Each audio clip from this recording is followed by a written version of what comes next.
What is going on, everyone? Tim from Tierfon Orbital. Brass. Brass on brass. I mean, when I think of brass, I think royalty.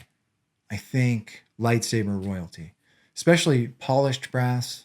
I mean, rich, folks, rich.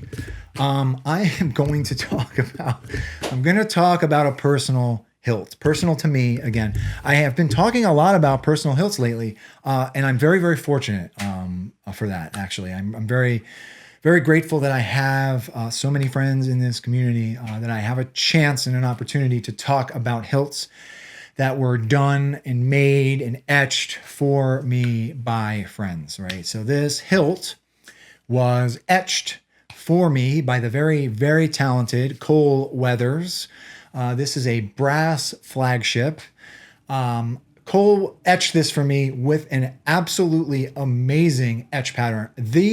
I tried to take like detailed glam shots of this hilt, and I feel like they did not do it justice. There is so much detail and etching detail in this that you can only admire the amount of detail and appreciate the amount of detail in person, in my opinion. But so I wanted to complement the etch on this with a nice chassis, right? So the flagship has plenty of room, it's got enough room on the inside, right? We've got 28 millimeters on the internal, but I wanted to have a really big crystal chamber. I wanted to have a lot of brass on this one because I wanted to I wanted to complement the outside of the hilt. So the crystal chamber in this chassis, the crystal chamber is half the chassis. Half of this chassis is brass, right?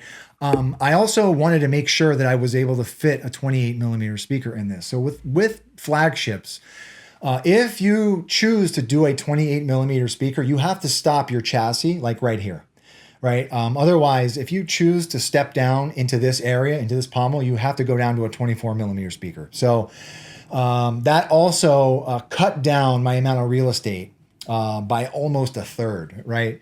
So I didn't, I had to take that into account when I designed the chassis. But when I finished and I actually took a look at the chassis itself, it was like absurd how much of the actual crystal chamber is like half of the chassis, right? So, but it came out really great. I'm happy with it. I do want to come into Fusion and show off the brass and the SLS nylon. The bottom half of the chassis I did in SLS nylon.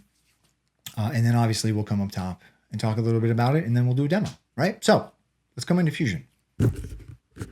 So here it is. Look at this thing. Look at this.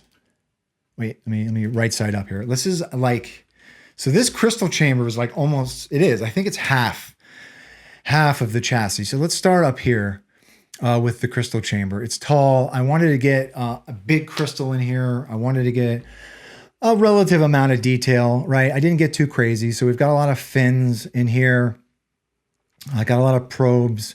One of the things I like doing with these probes is you can kind of help secure the crystal in place. I mean, I still end up putting a little dab of E6000 to help that crystal stay in place. But these probes also, you can kind of bend them in place to help that crystal stay there, right?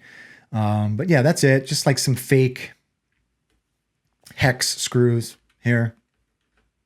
And that's it. So there are two tubes at the back. And that is where I bring my leads up, all the way up through these guys and up to the top part of the hilt.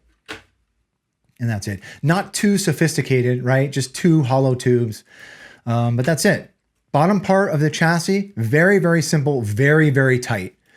Okay. This was done in SLS nylon. Really happy with the amount of detail I got, but look at that battery tray. Look at that Profi tray. Very, very small. Very, very small. So luckily the Profi does kind of press fit down into that bed. I can pop it out if I need to, if I want to upload a new config to it. But to me, I put the fonts that I want on this hilt, and it's just going to kind of stay the way it is, right? 28 millimeter speaker at the bottom. That's from Smuggler's Outpost.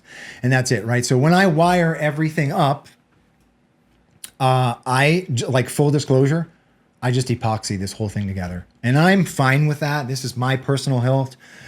I am perfectly fine with this just being an epoxied chassis, everything just kind of, you know, secured in place that way, and I'm fine with that, right? So really, really, really happy with how this one came out. So let's come up top. This thing is awesome. Listen, first of all, I'm a sucker for knurled grips. You can't call this a knurled grip because of the pattern. I don't know where, first of all, I don't know where Cole found all of these patterns. I think that he made the shroud patterns himself. This pattern on the grip is so awesome because it feels, it's hard to explain, right? It's just such an interesting tactile feel on the grip. It's almost two-toned as well, right? So you've got different, like some of it's shiny, some of it's like matte, some of it is like almost like stippled. It's so awesome, all right? Even in these seams, in the pommel, inside of the thin neck, there are etch patterns, even like detail in there. So awesome, right? Jedi logo in here. It's just so much detail. There's just like this sunburst detailing around the Jedi logo. I mean, it's just so awesome. Even in this seam, there's an etch. I mean, that is like a 1/16 of an inch wide. Maybe 3 millimeters wide. I mean, that is just so awesome. It's just a beautiful, beautiful hilt, right? So I wanted to make sure that I put something equally as beautiful, at least try to be as beautiful as the outside on the inside, right? So let's get at the chassis. So there is the crystal chamber. I chose, obviously, to keep this polished brass to go in line with the polished outside of the hilt. And I'm really happy with how that came out, right? Big quartz crystal in there. 18350 battery. There is our Profi V3. And that's it. No kill switch in this one either, just like no room for it. And I'm fine with that as well. I feel like Profi V3 does a really, really great job at power management, way better than Profi V2. So I'm perfectly fine with that.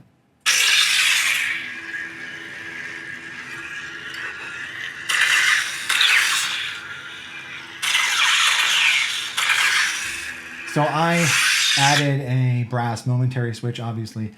I hate single button Profi, so I added a brass tactile switch at the back here as well.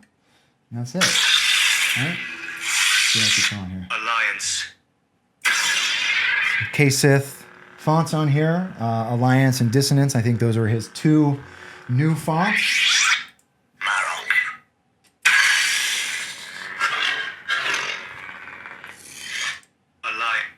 All right, and that's it, right? Nice and simple. So let's come down to the bottom. And, you know, flagships have always sounded great, in my opinion. Sounds so good. I love that we get like a little bit of shine through, peeking through in those shrouds as well.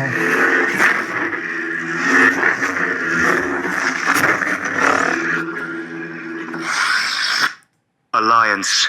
All right. Let's put a blade in it. All right, 1-inch blade holder, nice deep blade socket. My fan is off. So this is my personal config. So I've got like 20 blades on here, 20 fonts, all with ridiculous blade styles.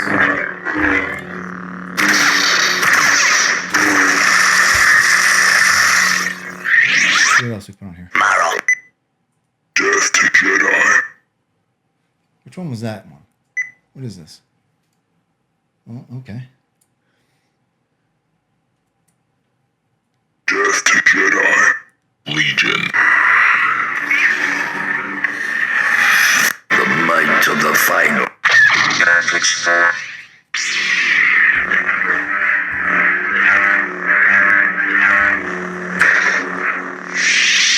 One more. I came to warn you, Jedi.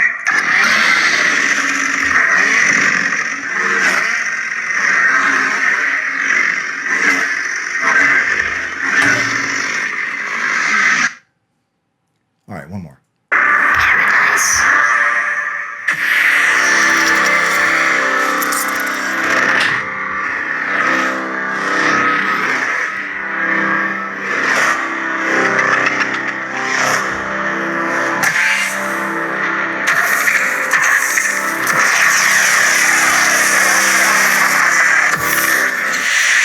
Can't stop. All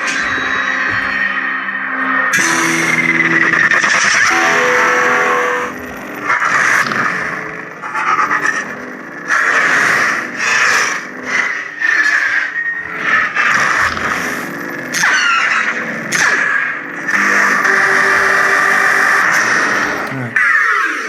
That's it. Awesome hilt.